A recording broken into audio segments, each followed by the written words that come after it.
What up, world? Welcome back to another episode of the Seeds of Success podcast. This is your host, Colin Walters, and today we got to flip the script a little bit. I actually went live as a guest on somebody else's podcast recently, and it was an awesome way to turn the tables a little bit. I went on my buddy Davidson's podcast that we streamed live on LinkedIn, so that was super cool. There were people engaging with us on the LinkedIn platform, and it was something I had never done, so it was cool. And we talked about some cool stuff. I think you will be interested in learning about. We talked about being well-rounded and how to manage and prioritize time and responsibilities and things that you're committed to, right? If you're anything like myself or like us, like there's a lot going on in life all the time. And so how do we think about all the things that we need to get done? What are some of the tools and tips and systems and strategies that we have in place in order to effectively, execute on the different aspects of life that we're engaged with? We also talked about my sobriety. That is something I have not talked a whole lot about on the podcast or on the show. I've mentioned it here and there, and it's come up over time. I actually recently did another podcast where I did go deep into my origin story. That will be releasing here shortly, so stay tuned for that. But we do talk about my sobriety and how I've been over 6 years sober from alcohol. Was just about 8 years sober until I had very recently tried a drink that had THC in it. Talk a little bit about that. Hated it.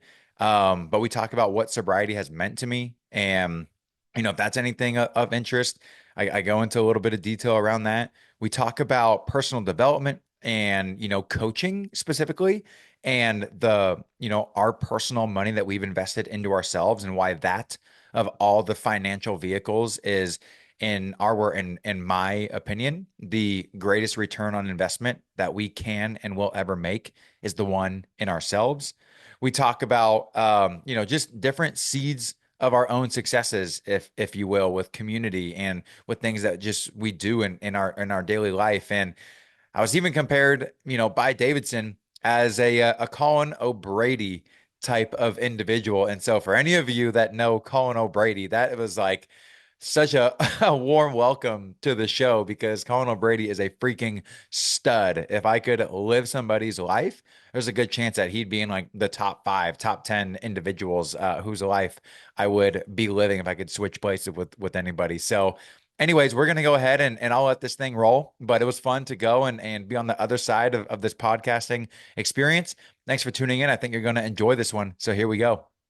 Excited to do this with Colin Walters. Dude, you're a super interesting guy, man. Like the deeper of a rabbit hole I go in, I'm like, dude, you remind me of Colin O'Brady. Does that Huh. ring a bell? Yeah, I have his book, I think, directly behind me somewhere. 12 hour, yeah, the 12 hour walk is somewhere right around Yeah. here. Okay, so Oh yeah, yeah, he's the goat, man. He's like he's a literally stud. one of my favorite human beings. And Arnold Schwarzenegger as well, and yeah, dude, I feel like you're definitely my people. I know. I see Arnold there in the back. It was like Oh one of the first yeah. things I noticed. Oh yeah, you got your globe up there. I got my globe down here. Yeah, yeah. Yep, world travel.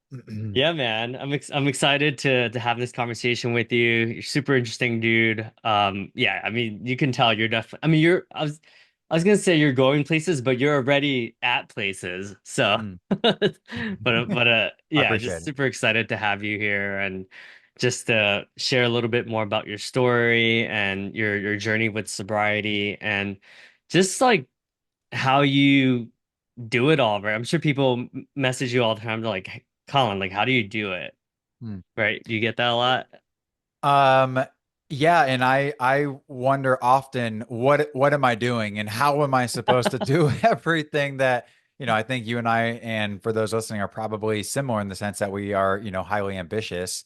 And so Yeah. oftentimes, probably biting off more than we can chew. So it's a matter of, how do you prioritize and how do you systematically, execute and do the things that are most important to you. And, like I think about priorities in the sense of like, what are the biggest levers that you can pull to get the greatest results, in whatever you're trying to achieve. So, Mm. but yeah, I like to consider myself well-rounded. Like I take that as something that, I take pride in. Like I have my specialties, I would say, but I Mm, do value being a well-rounded, like multifaceted individual, mm, that can do all sorts of things, whether it's, sales and business, entrepreneurship, and obviously the podcast and writing and newsletter and all that, but also like, crush marathons and do ultra mm, marathons and like, take a lot of pride in my health and fitness. Like got to move and sweat every day and also just be like super relationship oriented and live life mm, to the fullest is honestly something that I'm always thinking about. I think that so often in life we are reminded of how precious life is and that it can be gone in an instant, Davidson, right? It's mm. like so often in times we're reminded through whether it's death, whether it's, a catastrophic incident to yourself or to a loved one or to a friend or somebody that you Mm. don't know at all, right? Or it's driving Yeah. down the highway and you see some insane car accident and you're like, damn, Mm. it really could be gone like in an instant. So, like Mm. I try to say yes a lot. I know we're taught to say no and that, we should prioritize time. When it comes down to like doing unique experiences that you can never Mm. replicate with individuals that you may never do it again with, I say yes as Yeah. often as I can. So, anyways, that's like quick high level Yeah. on kind of just all Mm. things uh Colin's world, I guess. Do you feel like the paradox of choice? Because so I'm an enthusiast on the Enneagram. So Hmm. the enthusiasts are folks that are into a lot of different things, right? Yeah. Has a zest for life. Right. Is that one of your stronger traits as well when you did the Enneagram? Well, I think that what's interesting is you just said zest for life. That used to be in my LinkedIn profile for years as like the Yeah. first thing I ever wrote down in there, like zest for life. And so, yeah, man, I just, I like to keep life interesting. And I think in order to do that, it just is like, having your hand in different things and being curious and being, not scared to test new things that, are being presented to you or go and just tap into something that's totally new and different. Hmm. Yeah. So I don't know if that answered your question Yeah. Yeah, at all. it's I mean sometimes our biggest strengths are our biggest weaknesses. Hmm. I do think because some people might view at my life and be like, "Oh, you're probably spreading yourself too thin," you know. Totally. I've But been I there, still probably still am there. but I would argue like, well, no, like I have a lot of stories and I'm always down for whatever. So it's like I mean, but to anything in excess can be, whether that's alcohol or drugs or psychedelics or whatever, right? I think am I escaping? Like, is it hard? Because being with myself is really hard, Mm. right? So I don't know if you struggle with that sometimes. Um, I think that over time, Davidson, I've come to really appreciate learning about who the real, true, authentic Colin is. And I think in order to do that, like, you just touch on alcohol and drugs and, you know, basically anything that is a mind altering substance, right? And, Yeah. kind of to your earlier point, like, I've been over 6 years sober from alcohol. It was like very recently that I'd been, just about 8 years without anything in my system. And then Wow. about a month ago, if I'm being super candid, I tried this like little THC drink that was, Yeah. I was just down in Louisiana, didn't even know those were a thing. Absolutely hated everything about it, want nothing to do with it again. Hmm. Um, but over this like, last 6, 7, 8 year period, it has just been, a very it's been my way of like getting to the core of Colin, and also continuing to be someone on a daily basis that you're super proud of. Right. And Hmm. I think that in order to even have a chance at doing a lot of the things that you want to do in life or aspire to do in life, at least for me, what I have found is a direct correlation that, through sobriety and through giving myself the chance to learn and grow in a sober state of mind, I have cultivated a really amazing life that is rooted in, love with the people that I care most about and relationships and life Hmm. experiences, right? I think a lot of, if we're going to use it, the term, success, I think a lot of success has come through just these last 6 to 8 years of just, you know, having my priorities set straight, and when Mm. I remember when I was first starting out, maybe like it's like 7 years ago at this point, I was working with a therapist at the time, and we went down on a piece of paper and we wrote down every single thing that I was committed to doing in my life. And it Huh. was a list of like 30 different things. And we're like, Yeah. okay, it's time to eliminate, so like Huh. process of elimination. And so Oh, I just wow. started like crossing things off this list. And what that did is create space for the things that Mm. were most important in my life. And Mm. recently, this year, I had an Ironman on the calendar for November, had some things going on in my personal life where I canceled that, and I'm Mm. like, by nature, like Mm. love training for something, love like working towards goals, especially like big fitness goals. And it Yeah. just wasn't the time or the season, and I wasn't Mm. willing to commit the time. And that was like Mm. a big step for me, was recognizing that, being Mm. okay with that, and then actually telling my coach, hey, I have to decommit from that, and then being Mm. okay with doing that. I think at this point in my life, I've become okay just Mm. given the seasons of life and change that we go through. Yeah, that certainly resonates with me. I love the Spartan races, like the Spartan Ultra, Yeah, the definitely. the Beast, the Ultra, the Yep. Supers, the sprints, and that I'm finally at a stage where I'm like, you know what? Like maybe dial it back a little bit, right? Mm, To your point. Yeah, it's like there was a season where that was really important to me, but now it's like, okay, like marriage, time to focus on the marriage, you know? totally. Yeah. So Congrats on your marriage. thank you. Yeah. No, that, man, Yeah. that's so interesting. Um, and so you've done a lot of podcast episodes as well. One of the I respect people that make it past like 100, right? I mean, Mhm. that's certainly a commitment. How do you prioritize? Like, do you is that also seasonal where like certain seasons you're more consistent with it? Like, how do you like not beat yourself up if you're having like an off month where it's like, oh, I wasn't able to publish any episodes this month, or do you have a system for that? Yeah, so I would say, and thank you, and I appreciate the time and the effort that you put into something like this, right? I know what goes on when we have personal responsibilities, work responsibilities, we have full-time jobs, right? And we do this on the side, ultimately as a service, right? Is the way that I see it, like my way Mhm. of, using skills and strengths and interests, to add value to the world, hopefully, right? Is kind of the idea. But if I were to sum up, yes, I would say that I have a system, and I'm a big believer that when we make public commitments, that is another layer of accountability Mm. that is unlike any other. And so, just about 2 years ago, I made a public commitment on my podcast and on all social platforms that I would post a podcast a week for the next decade. And Mm. so I'm right at, it's actually November 22nd will be the date that I made that. And so I've hit every single week for the last two Mm. years, except for 1 week. There was a Monday morning. I was driving to the gym, and I had one of those moments where I was like, oh my God, I did not post my episode last week. And so I think I rerouted myself. I was going to the gym, but I turned a Yui. I came right back home. I recorded 2 episodes and I Well, released them both, one to make up for the last week and one to just knock this one out that week. And since then, I uh, haven't missed an episode. So yeah, it wow. was and I think just that public commitment. I heard Dan Mm. Martell talk about, decade-long commitments, a dedicated Mm. decade, right? And Mm. and that really stuck with me. I Mm. remember hearing that. I was driving, listening to that podcast, and I literally stopped the car and wrote down in my notes that, started thinking about Mm. what to do for this like decade-long commitment, and uh Wow.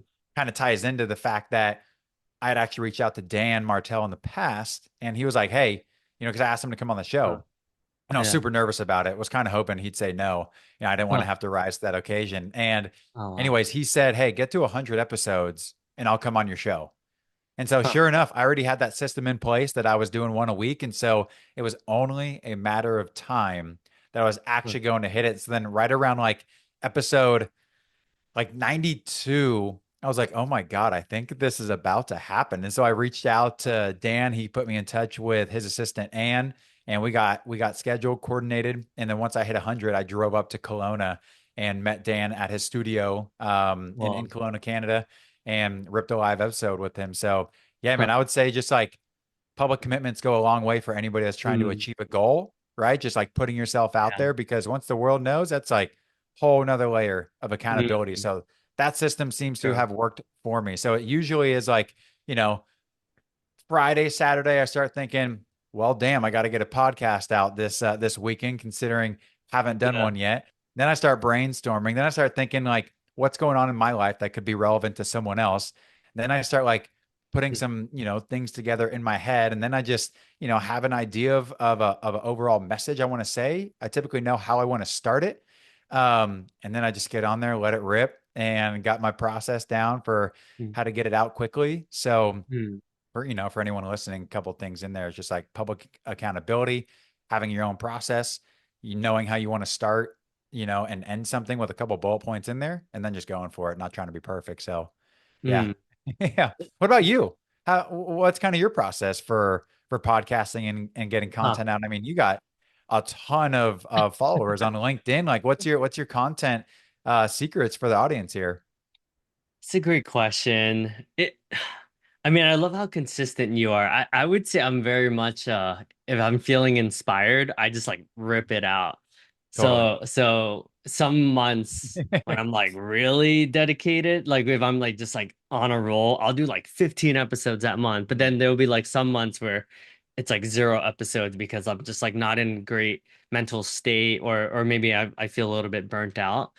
But for me, it's like very much like if I'm inspired, I'm like, okay, I think this will help someone. Or it's like Mhm. usually just understanding the context of what everyone's dealing with, like what people in my life are dealing with. So if I'm For getting sure. like a lot of people that are like, oh man, like I'm burning out, or like, hey, like I just feel out of it, I'm like, Mhm. oh, okay, I'm gonna There's a it's topic usually to try to help someone else out. for sure.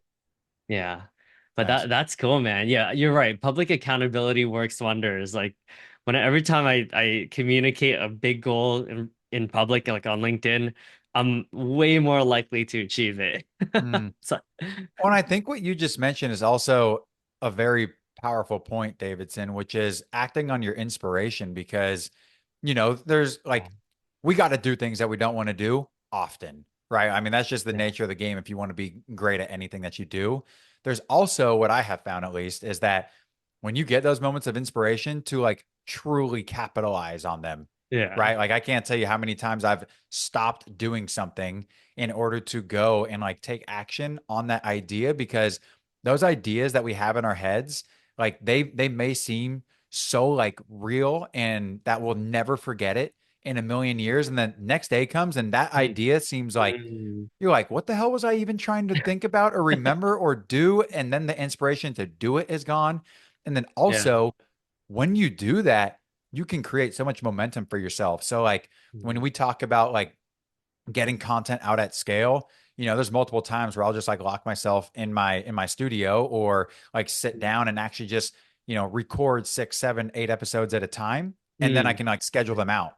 So, Yeah. you do upfront work one time, right? Yeah. Produce, make calls, like whatever. And then you can like schedule it and scale it out. So that So that helps in true. those So seasons. Yeah. smart. Yeah, that's a huge hack for people that are newer to the content game. Like if you batch and you're ahead like maybe 4 or 5 weeks, then yeah, Feels you'll have good. yeah, and you have wiggle room. You're like, hey, okay, if I want to take like a week just to but to your point, like when you get inspired, like make sure you write it down somewhere, right? Like Mhm. sometimes I'll just be like, oh my God, and then I'll voice record it and then yeah, it's and then or sometimes I'll start writing something and I'm like, "Ooh, this will be a book one day," but it's Right. like I just need to Mm. flesh it out.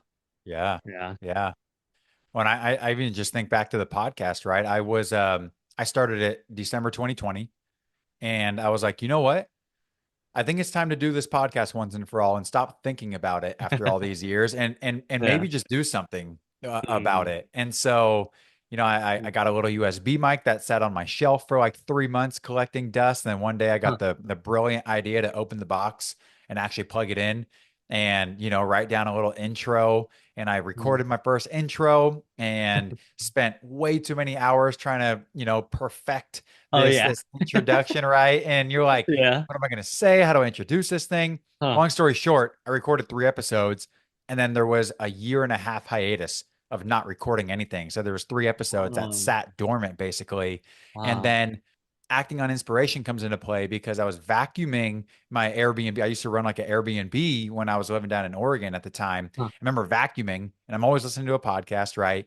And it was Matt Choi and and my buddy Sam Brighter were on a podcast, and I'm like, you know what? I'm going Huh. to ask this guy to come on my podcast. And so I stopped vacuuming, put it down, Wow. picked up my phone, went to Instagram, hit him up, and was like, yo, dude, you want to come on the podcast? I loved your episode. I loved how you talked Huh. about XYZ. I think this is where we could be a good fit. Uh, And sure enough, he said yes. We booked it for a week later. And then here we are, 127 episodes deep after huh. that. So you just never know where that one very small, seemingly insignificant action is going to lead you, would be my 2 cents on that. I love see you're definitely an action taker, right? I mean, but you also have a good high standard of excellence as well. I'm the Mm. opposite in the sense that like I one take everything. I never re-record anything. Mm. I'm I'm the same way. Just get Oh up there and yeah, just no. just get Okay. up there and let it rip. Used Yeah. to think about it too much, I would say. Yeah. But you just Yeah. I mean, for anyone listening, like it's just way too easy to get caught in paralysis by analysis, and just getting your reps in and taking at Yeah. bats. Like that's the only way to really improve, whether it's sales calls or, whether it's, picking up the phone, making outbound, or whether it's your Hmm. podcast or just putting out content, right? Or you want to start Hmm. recording your own stuff, or, if you want to start like flipping, houses or whatever, like Hmm. just doing the reps at whatever you want to do. You're going on runs, Hmm. like you get a little better with each one. And so it's like, I think it's good to have an idea of what you want to do and Right. portray a message, and put out Yeah. something of quality. But yeah, no, I'm right there with you though. Just Hmm. let it rip. Yeah. That's cool, man. So how'd you discover Ian Cognac? Like how did that even come about? Yeah, so I guess that's a good segue, right? So Ian shout out my buddy Jackson Mitchell because I received a text message from my buddy Jackson who sent me a podcast episode with Ian, and he was like, "Yo, bro, I think you would totally dig this guy. And he probably is like speaking your language right now." It was like, Huh. so I went and listened to this episode with Ian, and it was like rooted in sales and business and sobriety and Hmm. entrepreneurship and like, his whole journey. I was super fascinated by. And I'm like, wow, this guy really knows his stuff too. And I'm Yeah. always like seeking how to get better in my craft. And so that was how I actually first learned about Ian. From there, I started following his content. So just like with anybody who's trying to build something, keep putting out consistent quality content Hmm. that people learn from. You're bound to get Hmm. noticed, and you're bound to attract Hmm. individuals into your lives that want more of what you have, right? And Yeah. maybe whatever you're offering. And so I think that I started listening to Ian maybe like a year and a half. I was following his content. And then it was basically, I was working at DocuSign at the time, and we have funds that we can use, right? We were given Hmm. an allotment of like continued education and learning funds. And so I had to use them on a different course. And I was also surprised, like so many people don't use those, right? And I'm Yeah. like, True. it's just like free learning. And so Yeah. the way that I see it, so if anyone listening, if you got like education, EAP funds or whatever, like take advantage of those because I Yeah. had a little bit of them left, and then I was on the verge of joining Ian's program, and I think maybe I was struggling a little bit at the time, and I was thinking about, how could I invest in myself, or how could I go and figure some things out, or maybe think differently, or learn new perspectives or new ways to do things, right? We work in this remote day and age where, unless you're like listening to call recordings, or you're like personally Hmm. tracking your own, you know, Hmm. um, metrics or successes, failures, like we're not on Salesforce anymore for the most part. So unless you Hmm. have a tool like Gong or Chorus and you can listen to other reps and stuff, Hmm. it's like, so point being, I started thinking about coaching, and then, I was listening to Ian a lot, and Hmm. made thought about it long and hard. Decided to invest myself. I poured like, I think $6,500 of my own money, which was like at that Hmm. point in time, it was the most money that I had ever invested in myself in, Hmm. at one moment. in time. And so Yeah. couldn't have been a better decision. And, I tell this story, but made that money back in my first month, right? On a Mm, commission check that I made from closing a deal on, from getting an idea from the program that I immediately implemented and got the deal done. And so mm, then, I put this in my LinkedIn post yesterday, but essentially playing with house money for the rest of the 11 mhm, remaining months. And then it's like, I put in there, they say that interest compounds, right? Financially. Well, it's like mhm, the return on yourself is an investment that, mm, pays year over year over year for eternity. So I'm like, at mm. that point, like in retrospect, it's such a no-brainer. So, anyways, that's like a quick little spiel on how I Awesome. got into EM. That's a good point. I think what like earlier when you're younger, like it feels like a lot of money. Like I would say I've gone off the deep end where I've spent over 150K on personal development. So I'm pretty You got me beat by a pretty long shot there, but that like, I mean, was there like a specific program that you like for like, were you nervous at first and then it became easier over time? That's at least what I have found. Like, sounds yeah. like you don't regret anything I about mean, it. it's always nerve-wracking, right? Like I'd be For lying if I sure. said like, oh no, it's like easy to part with that money, Yeah. especially as the Yeah. programs get more expensive. Like it's Uh-huh. even more like, oh my God, like what am I doing? But to your point, like I just know the ROI is like so worth it, right? Because every Mhm. time I was like, oh, a podcast was released, books were released, YouTube channel. So it's like every program there was like some result where it's like, oh well, book number 5 was done. I'm like, okay, so that clearly helped push me to doing that, right? Mm. So it is scary. I'm not gonna Yeah. lie and say it's not scary, but yeah, I have faith that it's all gonna work out, you And know? I think like I remember thinking the first ever investment I made because Ian's was the most at the time, but like right before that, I had invested 6K of my own money into this coach, Mario Minner, who I was kind of just looking for clarity and vision around my life, and so um, but I remember thinking after this 6 months, there's no way that I could be in a worse position than where I am right now. Yeah. And I was like, you know what? If this Fair. is a terrible investment down the road, so be it. But I felt very confident that there's no possible way I could be worse Mm, off.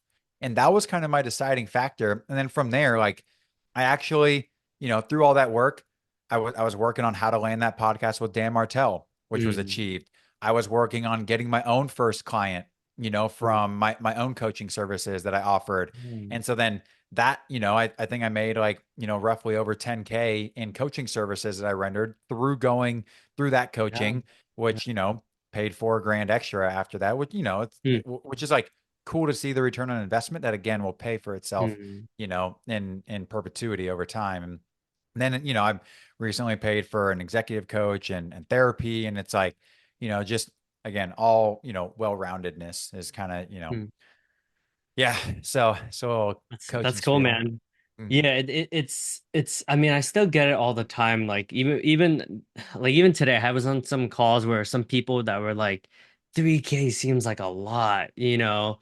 Mhm. And then I asked them like, well, how much are you making? And they're like, oh, like 120. I'm like, well, yeah, exactly. Because right now you don't have the skills to make 300, 400, or else you'd be making that, right? Mhm. But sometimes some people, it just, it's tough for them, you know? It's like, that's a tricky part with self-development. It's like you kind of have to be self-motivated, right? But it's hard to push when it comes to self-development sometimes because it's like they have to want it, right? It's not something that you can really like push upon people, you know? Yeah, well, I mean, you make a valid point. It comes down to what are you doing, right? Like you could have Yeah. all the courses, all the trainings, all the, education in the world, but if you're not actually doing and implementing and failing and learning and, creating success for yourself during that time, like ultimately it comes down to you. I remember like for Ian's course, I had made some, I want to say like 8.5 months in a row. I showed up to every single Wednesday call, Wow. religiously. I did not, if Good I for you. somehow wasn't able to make the morning one, then I was in the afternoon making sure I got that call in. Like it was Wow. highly prioritized. in Huh. my schedule, blocked in my calendar. You cannot book over that. Mm. That is my priority for that time period. And also Mm. to show up and like be engaged, right? And Yeah. participate and like and do the things. And it wasn't until like I had a conflict where I was going to be like out of the country for I forget exactly what it was, but it was like 100% I was not going to be able to make that Wednesday. And so that was like kind of a deflation. But ultimately for anybody listening, it's, you got to still do the things, which is exciting though. It shouldn't Mm. be this like daunting thing. It's exciting because, Mm. you're testing yourself and you're learning and you're growing and changing through it. And Mm. then you can then help other people through things that you're learning. And, it's an exciting, it's exciting in that way. And the way that I view coaching now is like, just like with anything, it's, why would we want to really trudge through, the muddy waters? I used to think that it was Mm. like a pride thing for me, but I'm Huh. like, why would I not just go ask, who, not how, right? Why would I not Mm. just go ask someone for help who's already done what I'm trying to do? Like Right. it makes so much sense and it makes life Mm. way easier and you can just truly Mm. expedite your results of whatever you're trying to do. So, Mm. yeah. Well, thank you so much, Colin. I'll have to have you back, man. Like, I feel like it'd be for anyone who's not following him, like definitely send a friend request. Yeah, you're super interesting dude, man. I'm just excited to see what's gonna come. And it's crazy to think that you just scratched the surface of what you're gonna accomplish, man. It's just so cool to witness. Yeah, I'm excited to meet you in real life as well. For sure. We'll have to sign up for a Spartan race here and go Yeah. get after it, man. There's nothing like pushing yourself physically and mentally. It's some of my favorite things to do in life, as it sounds like it is for you as well. Yeah. And Davidson, thank you for having me on. For those tuning in, appreciate y'all's time and energy and effort. By all means, feel free to reach out. Love to connect with great humans who are looking to do great things. So I appreciate the time, Davidson.